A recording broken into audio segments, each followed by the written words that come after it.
Deuxième chapitre. Leçon numéro 7. Les différents éléments de votre show, les gradients.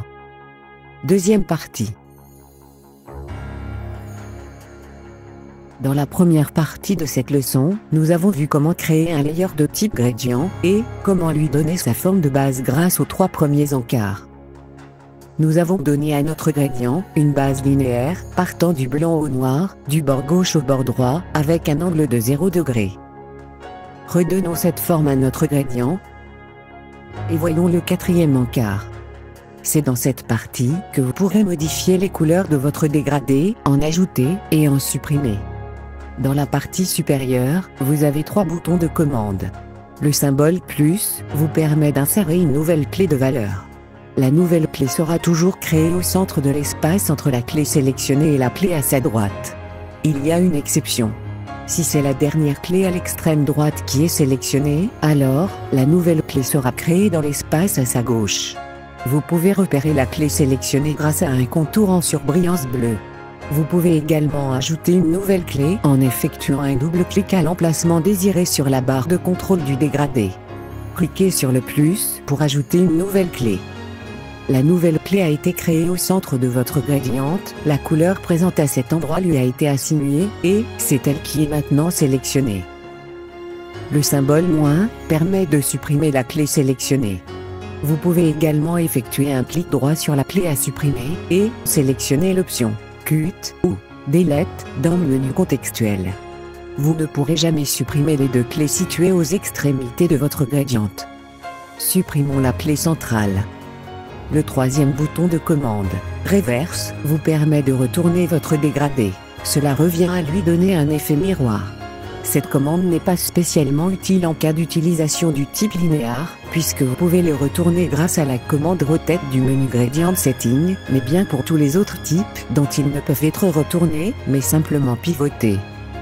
Revenons en mode normal, et ajoutons une clé au centre du gradient. Juste sous la ligne d'aperçu et d'édition de votre gradiente, vous avez les commandes de modification de la couleur. La première, Color, vous permet d'éditer la couleur de la clé sélectionnée. Sélectionnons la clé centrale. Pour ce faire, faites un simple clic sur elle. Comme pour toutes les commandes d'édition de couleur, vous avez une fenêtre d'aperçu de celle-ci, et un bouton de commande permettant l'ouverture de la fenêtre d'édition de couleur. Cliquez sur ce dernier pour ouvrir l'éditeur. Nous allons assigner la couleur rouge à cette clé. Nous avons vu dans les leçons précédentes comment utiliser cet éditeur. Juste pour information, la couleur rouge pure a les valeurs RGB 255.00. Fermons l'éditeur de couleurs en appliquant la nouvelle couleur à la clé, et voyons le résultat. Nous avons maintenant un gradient tricolore, partant du blanc au rouge, puis du rouge au noir. Nous parlerons toujours dans le sens normal de lecture, c'est-à-dire de gauche à droite. Vous pouvez modifier indépendamment toutes les couleurs de votre dégradé en les sélectionnant une à une, et en utilisant l'éditeur de couleurs pour chacune d'elles. Voyons la commande suivante, Opacity. Celle-ci vous permet de définir le niveau de transparence du dégradé au niveau de chaque clé. À 100%, l'opacité est totale, et vous voyez uniquement votre dégradé. Entrez la valeur 50 dans la case numérique, ou réglez-la grâce au curseur de contrôle, pour la clé centrale.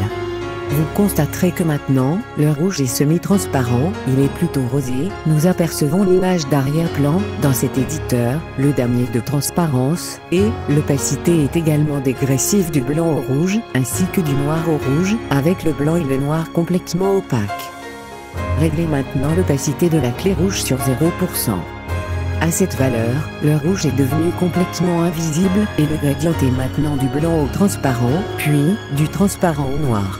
Cette fonction est très intéressante, si vous voulez, par exemple, créer un effet de nuage. Vous pouvez directement donner tous les effets voulus grâce à cet éditeur, et ne pas devoir par après utiliser soit la fonction masque, soit la fonction chroma key, et donc économiser de la mémoire et accélérer le processus de rendu de votre show. Remettons la valeur d'opacité à 100%. La troisième commande, Position, vous permet de définir l'emplacement de votre clé. Celui-ci est exprimé en pourcentage du développement total de votre gradient. Pour ce faire, vous pouvez soit entrer directement la valeur désirée dans la case numérique, soit cliquer sur la clé à déplacer, maintenir le clic, et déplacer la clé à la valeur souhaitée. Gardons la clé rouge sélectionnée, et réglez-la à une position de 25%. Comme nous venons de le dire, le gradient se crée de gauche à droite, et donc, à 25%, la clé se trouvera au premier quart gauche de votre dégradé. Comme nous l'avons dit également précédemment, la première et la dernière clé sont non supprimables, et indéplaçables également. Faites un test. Cliquez sur la première ou la dernière clé, maintenez le clic, et déplacez-la. Vous remarquerez que la clé ne bouge pas, mais une nouvelle clé aux valeurs identiques à cette dernière a été créée, et c'est elle que vous déplacez maintenant. La dernière commande est un menu déroulant, il vous permet de définir le type d'encodage colorimétrique que vous souhaitez. Vous avez le choix entre les types HSV et RGB. D'origine, c'est l'option HSV qui est sélectionnée. Voyez différentes possibilités de création de gradient. Par exemple, une suite d'arc-en-ciel. En encore, un effet de reflet métallique. Cliquez sur OK pour apporter les modifications à votre dégradé ou sur Chancel pour quitter l'éditeur sans apporter de modifications au dégradé. Le layer de type gradient possède les mêmes propriétés qu'un solid color. Il ne peut pas être utilisé comme layer remplaçable pour les styles ou les projets templates, et l'option masque ne sera accessible que s'il y a au moins un second layer dans votre slide. L'onglet Layer Setup est le même que pour un type image, avec les mêmes fonctions. Voyez, par exemple, un résultat obtenu uniquement avec un layer de type gradient, et l'utilisation de modifications des paramètres dans l'onglet Ajustement. Un autre exemple en utilisant uniquement des gradients et une image. En partant de cet exemple, voici un style simple de slide avec uniquement ses composants. Et un autre avec seulement quelques solid color, gradient, et un second layer image.